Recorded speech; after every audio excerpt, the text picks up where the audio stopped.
Hello, quick question. Have you bought a car this year, booked an international trip, or sent money abroad for your child's college fees? Even if you have done none of these, don't scroll away because when it does happen, this one thing could quietly cost you thousands of rupees if you don't know about it.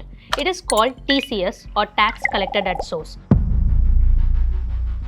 and almost nobody claims it back. A recent Business Today report found that thousands of people who bought cars above 10 lakh rupees never claimed back the tax collected on the purchase, simply because they didn't know it's sitting there waiting for them. And with the ITR deadline of July 31 right around the corner, plus some fresh budget changes that just brought TCS rates down on foreign trips and education, this is exactly the right time to sort this out. So let's break down.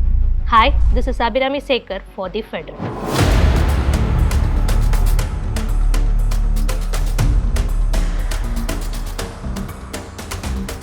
So, what is TCS? TCS stands for Tax Collected at Source. Think of it as a small advance tax the seller collects from you at the time of a big purchase and deposits with the government against your PAN. It is not a fee, it is not a penalty. It is your own money parked with the tax department and you are entitled to get it back, either as a refund or adjusted against tax you already owe to the government. Here is where this usually sneaks upon you.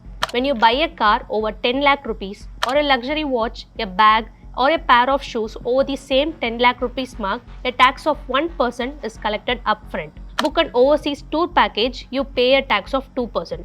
You, however, don't have to worry about a minimum threshold to claim a refund. If you are sending your child abroad to study and funding it yourself, you pay a tax of 2% once you cross 10 lakh rupees. And if you are loading up a forex card or sending money to relative overseas, your TCS jumps to 20% about 10 lakh rupees. There, however, is one big exception worth knowing.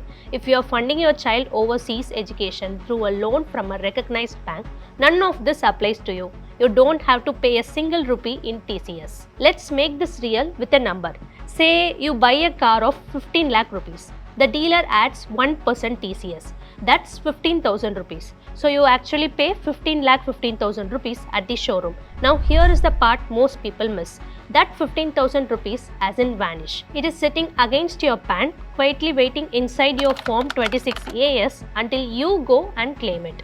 So where do you actually find this money? You can claim it in two places on the income tax portal, Form 26AS. Think of it as your tax passbook and the annual information statement or AIS. Both will show a TCS entry against your PAN. The dealer or the bank is also required to hand you a certificate called Form 27D. That's your proof, always ask for it and keep it. So here is your actual to-do list, and honestly, you don't even need a CA for this part. 1. Keep that invoice and that Form 27D handy. 2. Log in to the income tax portal and check if the tax is actually showing up in your Form 26AS or AIS. 3. When you file your ITR, just claim it under the taxes paid section. That's it. 3 steps and your money is back into your account. If your total tax liability for the year is lower than the TCS collected, the difference comes back to you as a straight bank refund.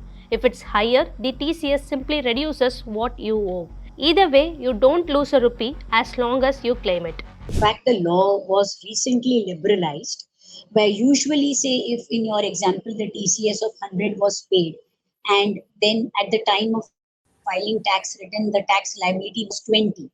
People used to claim 80 as a refund in their tax returns. For salaried class, there is even one more advantage, that the moment they pay a tax collection at source or a TCS, they can very well go to their employer and say, if there is any withholding tax on the salary payouts, which happens usually month on month, you can also adjust the TCS against any TDS liability. So your monthly TDS outgo can also go down. That's a big one. If you are salaried, you don't have to wait till July for your money. You can go to your employer right now and get your monthly TDS adjusted instant. Now, if you are planning a trip abroad or sending your child overseas for college, the same principle applies, just with bigger numbers. So pay attention.